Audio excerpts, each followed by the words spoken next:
নমস্কার বন্ধুরা, গ্রিন ওয়ার্ল্ডের বাগানে আমি নবনীতা এসছি। দেখুন এই যে একটা গামলা, এই যে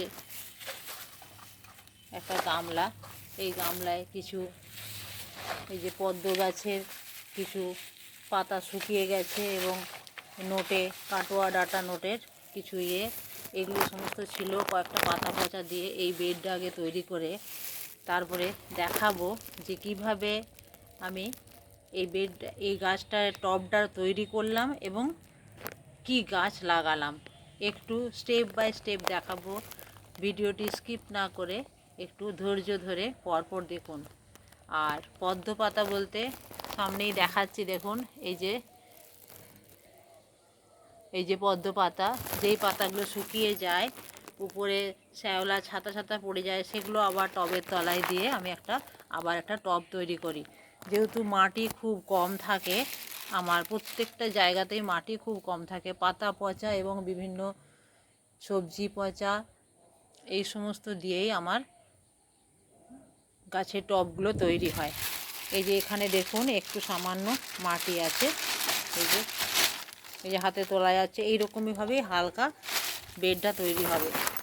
বুঝতেই পারছেন, শুকনো পাতা বা সবজির খোসা থাকলে খুব একটা ভারী হয় না, যাতে ছাদটা হালকা থাকে, তার জন্যই আমি এই ব্যবস্থা করি।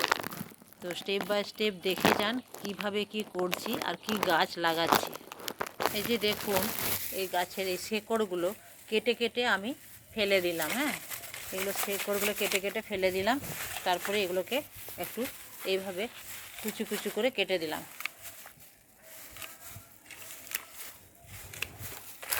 আর যেই গাছটা লাগাবো সেটা সদ্য বীজটা বপন করা হবে এবং সেটা বড় হতে হতে এগুলো সমস্ত সারে পরিণত হয়ে যাবে।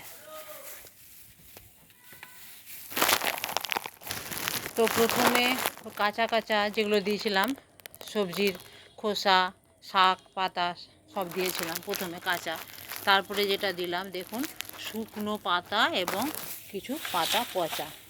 এভাবে দেখুন এই যে কীরকম হালকা হলো, দেখেছেন তো কীরকম হালকা, হাতেই তোলা যাচ্ছে, এটা প্রায় ভর্তি হয়ে এসছে।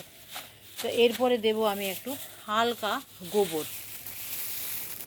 গোবর দিয়ে, হালকা গোবর দেবো, একটু হালকা গোবর দিয়ে বীজটা দিয়ে দেব, উপরে একটু পাতলা করে মাটি ছড়িয়ে দেব।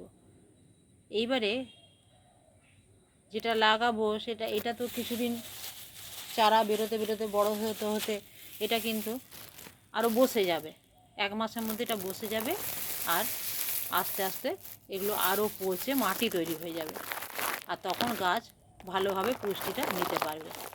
আমি দেখাই পরপর স্টেপ বাই স্টেপ, ভিডিওটি স্কিপ করবেন না একদমই, পরপর দেখুন, আপনাদের খুবই কাজে লাগবে।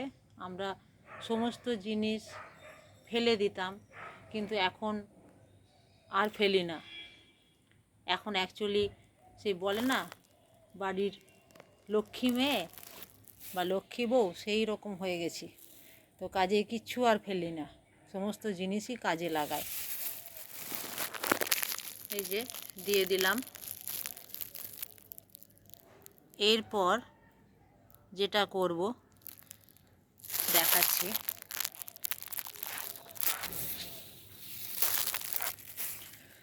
এই যে এই কৌটোটাতে আমি ভিজিয়ে রেখেছিলাম মেথি, তো এই মেথিগুলো আমি এরপর এখানে ছড়িয়ে দেব।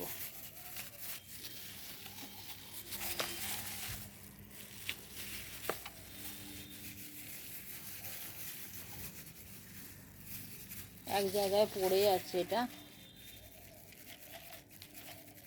এই মেথি প্রচুর পরিমাণে বেরিয়ে যাবে এবং মেথি শাক, বিশেষ করে শীতকালে মেথি শাক খেতে খুবই ভালো লাগে।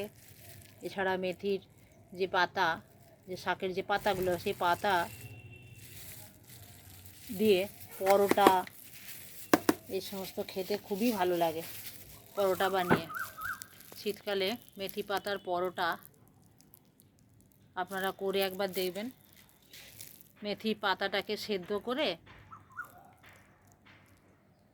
করে ময়দার সাথে মেখে, এখন অনেকেই শুধু ময়দা দিয়ে তৈরি করছেন না, পরোটা বা লুচি শুধু ময়দা দিয়ে অনেকেই করছেন না, তো আটা ময়দা মিশিয়ে ওই মেথি পাতাটা সেদ্ধ করে সেই সেদ্ধটা দিয়ে ওটাতেই যে একটু জল জল থাকবে সেটা দিয়েই ময়দাটাতে একটু তেল,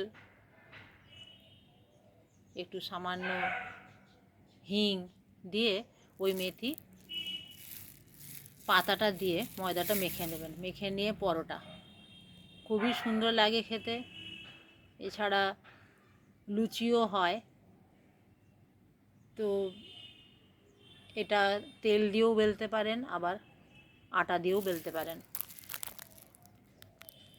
তো এইভাবে আমি এটা বাড়ির মেথি শাক যখন হয় তখনই আমি মেথি পাতার পরোটা করি, পরোটাটাই বেশি হয়।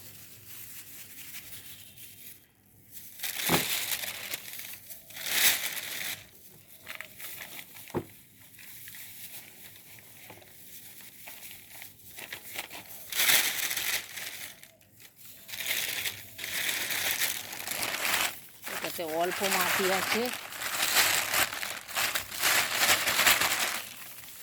সেই অল্প মাটিটাই আমি এতে দিয়ে দেব।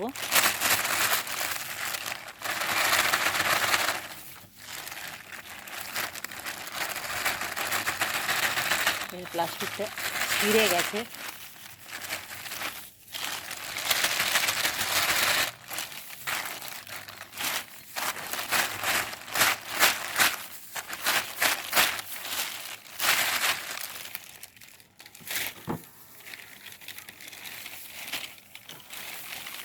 একটু মাটি নষ্ট করি না, আজকাল মাটি পাওয়াই যাচ্ছে না।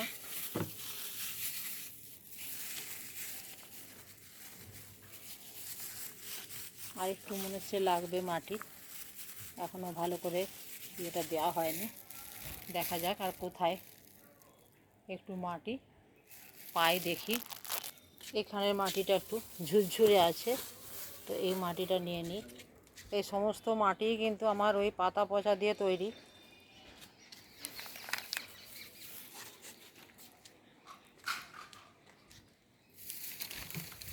এই যে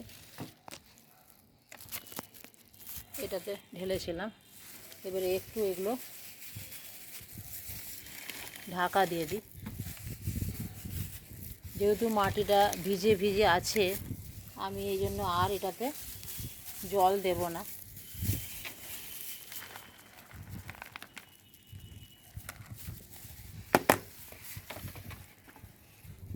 ব্যাস, তাহলে দেখলেন তো যে এইভাবেই আমি তৈরি করলাম। এরপরে যেটা করব সেটাও দেখাচ্ছি। এই গামলাটা এরপর আমি এইখানটাতে রাখবো, এই জায়গাটাতে রাখবো।